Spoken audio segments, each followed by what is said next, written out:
March 1945. The Rhine had been crossed. German defensive lines that had held through the autumn and winter were collapsing faster than Allied commanders could update their maps. Formations that existed as full divisions on German operational charts were discovered to be companies and battalions when Allied forces reached them. Prisoners arrived in numbers that supply officers struggled to process. Roads that German planners had expected to defend were being used by Allied armor before the defensive preparations around them were complete. The question that had governed Allied planning since Normandy, how to break through German defenses and reach the heart of Germany, had effectively answered itself. What remained was different. Not how to defeat Germany, but where to go next and how fast. Bernard Montgomery had been thinking about that question for months. His argument was straightforward. The Allied advance was spreading across a broad front, multiple army groups pushing east simultaneously across hundreds of miles of German territory. Resources were being distributed across all of them. No single thrust was receiving everything it needed to move at maximum speed. Montgomery wanted to change that, concentrate the supplies, concentrate the fuel, concentrate the armor behind one massive spearhead driving northeast toward Berlin. Stop advancing everywhere else if necessary. Strip other army groups of resources if that was what it took. One punch, one objective, one decisive result. Berlin. His case wasn't unreasonable. German resistance west of Berlin was fragmenting. Allied air power controlled the skies over any route an advance might take. The western approaches to Berlin looked increasingly open as the formations defending them dissolved under pressure that wasn't being replaced from reserves Germany no longer had. And the Red Army was moving. Soviet forces were already positioned closer to Berlin than any Western formation. Every day the Allies spent advancing on a broad front was another day the Red Army spent closing the distance from the east. Montgomery believed speed was the only variable that still mattered. Berlin was the prize. Whoever reached it first would shape what came after. Eisenhower listened. He had been listening to versions of this argument since the previous summer. His answer in March 1945 was the same answer he had been giving since Normandy. Berlin was a city. German armies were the enemy. Eisenhower's reasoning had a logic Montgomery couldn't easily dismiss. German forces still in the field represented the actual threat. As long as organized resistance continued, the war continued, regardless of who occupied Berlin. Destroy the armies and the war ended. Capture the city and leave intact formations operating elsewhere. And the war didn't end. It just moved. The broad front strategy that Montgomery hated had been grinding down German military strength for months. Every division committed to stopping one Allied advance was a division unavailable somewhere else. Every fuel shortage imposed on German armor by Allied air interdiction was making the next defensive line harder to hold. The approach was slow. It was also working. Then there was Berlin itself. American intelligence estimates for urban combat in a city the size of Berlin were not encouraging. Street fighting of the kind that capturing Berlin would require produced casualties at rates that open country operations didn't. Building by building, block by block, against defenders who had nowhere left to retreat and nothing left to lose. Eisenhower looked at those estimates and asked a question Montgomery's proposal didn't fully answer. What happened after? The Yalta Conference had already addressed Berlin's post-war status. Occupation zones had been discussed and broadly agreed. Berlin sat inside the area designated for Soviet occupation, regardless of which army captured it. Western forces that fought their way into the city might be required to withdraw from it once the fighting ended and occupation arrangements took effect. Men would die taking a city Allied governments had already agreed to hand over. Eisenhower found that calculation very difficult to justify. Montgomery found Eisenhower's reasoning very difficult to accept. The frustration wasn't new. Montgomery had been arguing for concentrated offensive operations since before Normandy. Market Garden had been his attempt to force the issue. One bold thrust that would end the war before winter. It had failed. The broad front had continued. Now the war was almost over, and Eisenhower was making the same argument again. Destroy armies, not capture symbols. Montgomery believed Eisenhower was thinking like a soldier when he needed to be thinking like a statesman. Churchill was thinking like a statesman. He had been watching Soviet behavior across Eastern Europe through the winter and into the spring with increasing alarm. Poland had been reorganized around Soviet-aligned political structures before the fighting there had fully ended. Romania, Bulgaria, Hungary. The pattern was consistent enough that Churchill no longer needed to speculate about Soviet intentions. He could see what was happening. Territory the Red Army occupied became territory the Soviet Union controlled. Not temporarily, not as a military arrangement pending post-war negotiation. Permanently, Berlin was not just a city to Churchill, it was leverage. Whoever occupied it would arrive at the post-war settlement from a position of strength rather than concession. Eisenhower's military logic was sound. Churchill believed it was missing the point entirely. The argument between them never fully resolved. Eisenhower held his position. The broad front would continue. Resources would not be concentrated behind Montgomery's single thrust. Berlin was not the primary objective. Montgomery received his orders, and his frustration went into the historical record.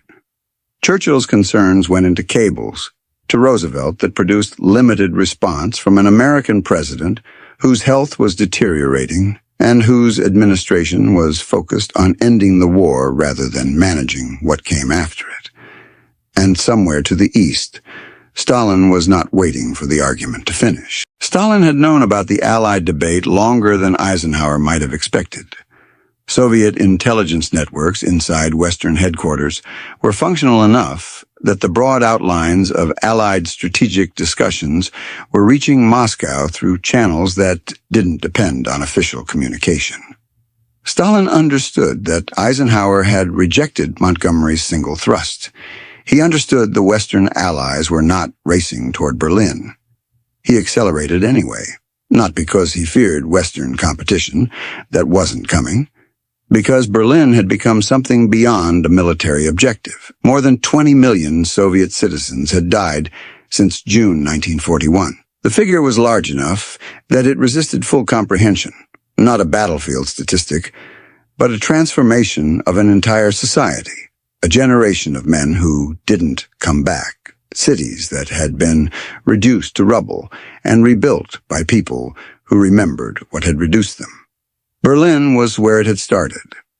The government that had launched the invasion, the command structure that had organized the killing, the city that had sent armies east with orders that produced those 20 million dead. Soviet soldiers advancing toward Berlin in the spring of 1945 were not advancing toward a military objective in the way that Western forces were advancing toward theirs. They were advancing toward something that couldn't be separated from everything that had happened since 1941. Stalin understood that. He used it. Marshal Zhukov commanded the 1st Belarusian Front, position directly east of Berlin. Marshal Konev commanded the 1st Ukrainian Front to the south. Stalin told both of them Berlin was the objective. Then he told each of them the other was also racing for it. The competition he created between his own commanders produced an offensive momentum that didn't require orders to sustain itself. Zhukov and Konev were driving toward Berlin, partly because Stalin directed them to, and partly because neither intended to let the other arrive first. The forces assembling east of Berlin in early April 1945 represented a concentration of military power that had no equivalent on the Western Front. Eisenhower was not unaware of the Soviet advance. He was aware of something else as well. Reports reaching Allied headquarters described a possible German defensive concentration in the Alps. a fortified redoubt in Bavaria and Austria, where Nazi leadership might make a final stand. The Alpine Redoubt, as it became known in Allied planning documents, represented a threat that intelligence couldn't fully confirm or dismiss. If it existed, and Western forces bypassed it in a drive toward Berlin, the war might continue from mountain positions that would be extraordinarily costly to reduce. Eisenhower directed forces south toward the rumored redoubt and east toward the Elbe River rather than northeast toward Berlin. The Alpine Redoubt turned out to be largely a phantom. But in April 1945, it was real enough in Allied planning to influence where forces were directed. Montgomery watched the decisions accumulate with a frustration that had moved beyond professional disagreement. He had argued for concentration since before Normandy. He had seen his one attempt at a bold single thrust fail at Arnhem. He had watched Eisenhower's broad front grind forward through the winter. And now, with Germany collapsing and Berlin within reach, the Supreme Commander was directing forces south toward a fortress that might not exist, while Soviet armies were closing on the German capital from the east. The opportunity he had been arguing for since the previous summer was closing. Not because the Germans had stopped it, because the decision had already been made by the man whose authority he couldn't override. On April 15, 1945, Eisenhower sent a message to Stalin. He described Allied intentions, the Elbe River as the meeting point between Western and Soviet forces, the drive south toward the Alpine region, the broad front continuing to its logical conclusion. He did not describe a drive toward Berlin. Stalin received the message. He responded warmly. He described Berlin as losing its former strategic significance. He indicated Soviet forces would move toward it with secondary forces only. He was already moving his primary forces toward it with everything he had. April 16, 1945, the Soviet Berlin offensive began. Zhukov's forces attacked across the Oder River before dawn. The opening barrage was one of the largest artillery concentrations of the entire war. Thousands of guns firing simultaneously across a front that German defenders had been preparing to hold for weeks. The preparation hadn't been enough. German lines broke within days. Soviet armor pushed through the gaps and turned toward Berlin before the defensive system behind the river could reorganize around new positions. April 25th. American and Soviet forces met at the Torgau on the Elbe River. The link-up that Allied planners had designated as the meeting point between the two advancing armies happened roughly where Eisenhower had anticipated. American soldiers and Soviet soldiers shook hands across a river that had become the boundary between two worlds that were already beginning to separate. The photographs from Torgau showed men who had fought toward each other from opposite ends of a continent finally standing in the same place. The mood in the photographs looked like celebration. The boundary they were standing on would become one of the most consequential lines in modern history. May 2nd. Berlin fell. The fighting inside the city had lasted roughly 2 weeks. Soviet casualties during the Berlin operation were enormous. Estimates varied, but the scale was not in dispute. The urban combat that Eisenhower had cited when explaining why Berlin wasn't worth the cost produced exactly the kind of losses his estimates had anticipated. German resistance ended in the rubble of a city that looked nothing like the capital that had launched the war 6 years earlier. Hitler was dead. The government that had ordered the invasion of the Soviet Union, the occupation of France, the systematic destruction of populations across Europe. That government was gone. May 8th. Germany surrendered. The occupation zones that had been discussed at Yalta took effect. Berlin sat inside the Soviet zone. Western forces that had advanced to positions inside the future Soviet occupation area withdrew to the boundaries that political agreements had established before the fighting ended. The city that Montgomery had argued Western forces should race to capture was now administered by Soviet authority. The leverage Churchill had wanted the ability to arrive at post-war negotiations from a position of territorial strength, had not materialized in the German capital. What came after moved faster than most Western planners had anticipated. The alliance that had defeated Germany began fracturing almost immediately. Political arrangements in Eastern Europe that Churchill had been warning about through the winter of 1945 solidified into permanent structures. Soviet-aligned governments replaced the transitional arrangements that post-war agreements had nominally guaranteed. The territory the Red Army occupied became the territory the Soviet Union controlled. Berlin itself became divided. The city that had been the symbolic center of the war became the symbolic center of what came after it. A divided capital inside a divided country, sitting on the fault line between two systems that had been allies against a common enemy and were becoming something else entirely.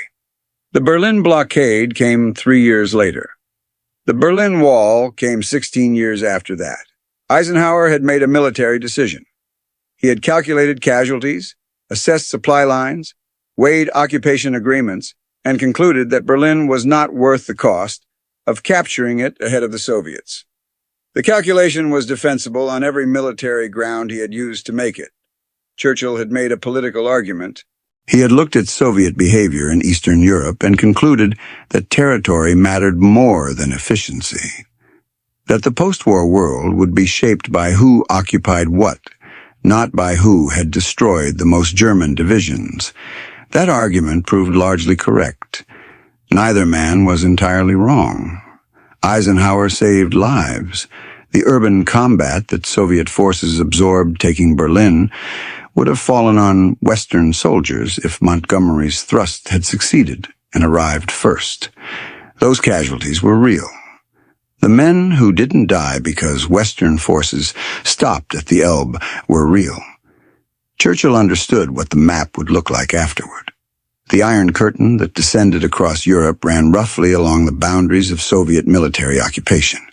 The territory Western forces didn't reach in the spring of 1945 became the territory Western influence didn't reach for the next 4 decades. Both things were true simultaneously. Montgomery never stopped believing the opportunity had been wasted. Eisenhower never stopped believing the decision had been correct. Churchill watched the post-war settlement take shape and found little comfort in having been right about what it would look like. And Berlin, the city at the center of the argument, the prize that Stalin wanted and Eisenhower declined to race for, and Montgomery never stopped believing he could have reached, became the place where the Cold War was most visibly and most dangerously lived for the next 4 decades.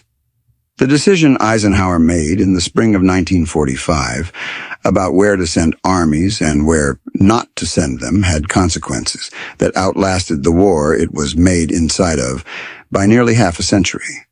The armies he chose not to send toward Berlin never knew what they hadn't reached. The people who lived in the city they hadn't reached understood it very well.